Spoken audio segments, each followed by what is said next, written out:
Surprise! Look who's in the kitchen today. This is Mile High Beach, and we are doing some more cooking in small spaces. And I might fumble through this because normally I'm behind the camera, and today it's my wife Alicia. So we have switched roles for this video because I'm going to prepare the coffee, which I do every morning. One of the things that kind of got us to this spot was years ago we took a trip to Europe, and we used to kind of buy coffee every morning, buy it out at a kiosk someplace in our neighborhood before we sold our house, or go to Starbucks. And that's quite expensive. It gets costly to do that.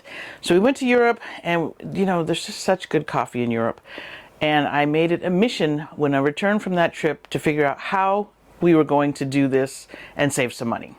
So this is what has happened. We got back, I did a lot of research, and ended up purchasing a Breville espresso maker. And I had a really nice one I had to part with when we decided to live in an RV. And I tried to get it to fit in our coffee area.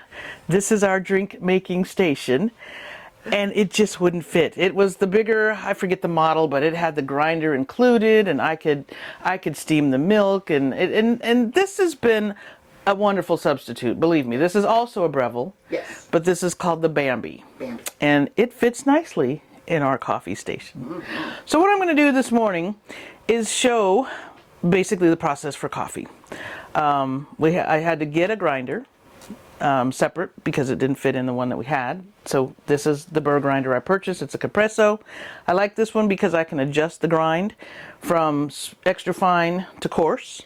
But I usually have it right around, right between extra fine and fine, because that works good in the espresso maker.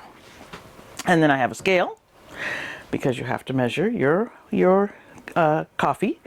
And then basically I steam the milk. And that's really all that's needed for this, is the coffee and the milk, and obviously the espresso maker. So what I'm going to do is I'm going to go ahead and get started. I'm going to make Alicia's cup. Alicia likes decaf, so she has a decaf coffee. We get our coffee mostly from out of San Diego. We fell in love with Cafe Moto coffee down in National City.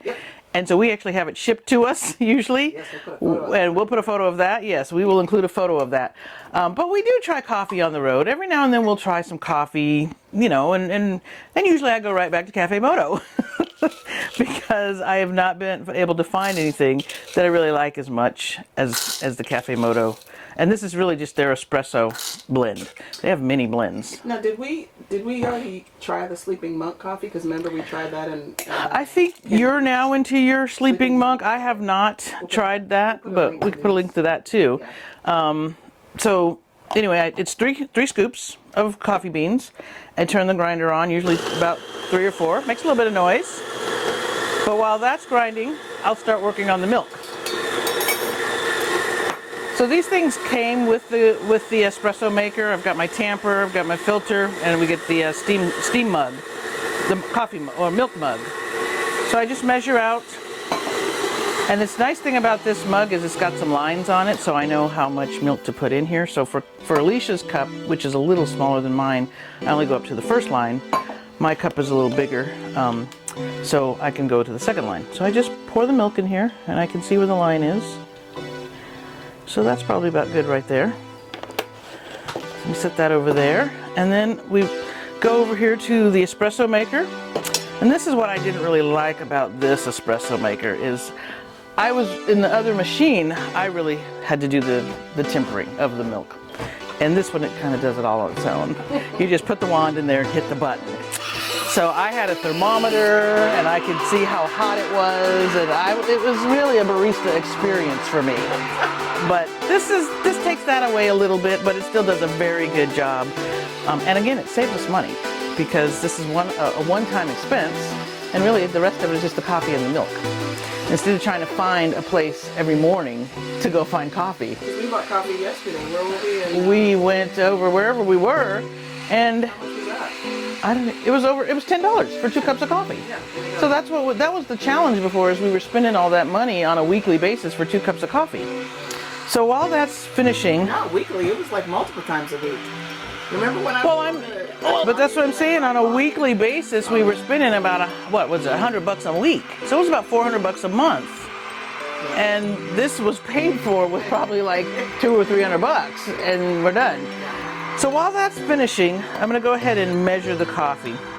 So for this maker, it requires between 16 and 18 grams of coffee.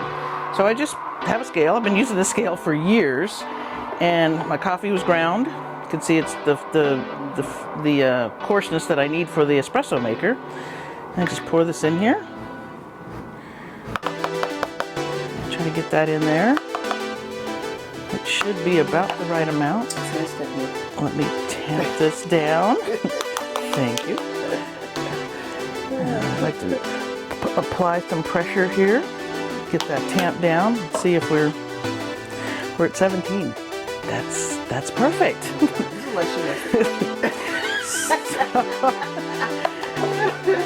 So that's perfect. Let's get our milk. The milk has got a nice little foam on it. A frothy little foam. And it does it, it's like I said, it does it itself. I used to have to do that, and I had to learn how to do that. But the machine does it for me now. So now we just, and the nice thing about this one is it does a self-cleaning of the wand, and I had to clean the other one myself. But that's, again, this one fits very well in this spot.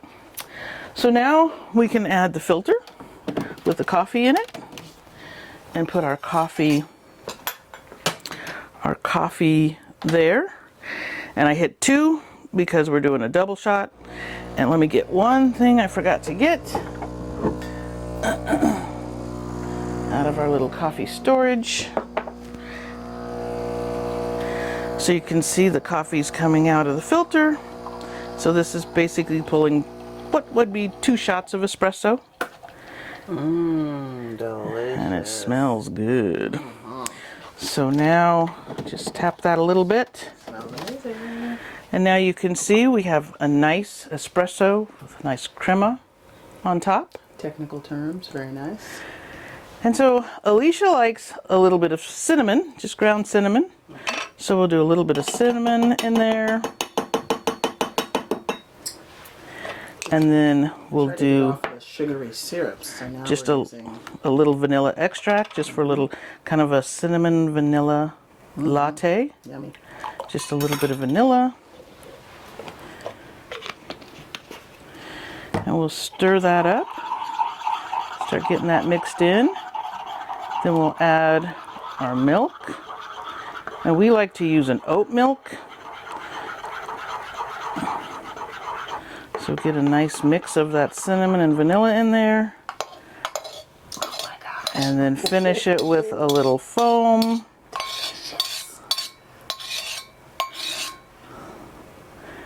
And there you have it. A cinnamon vanilla latte that we're going to now have the taster see what she thinks. Look at how beautiful it looks. Oh my gosh. It's going to be hot. It's going to be hot. I don't want to burn myself.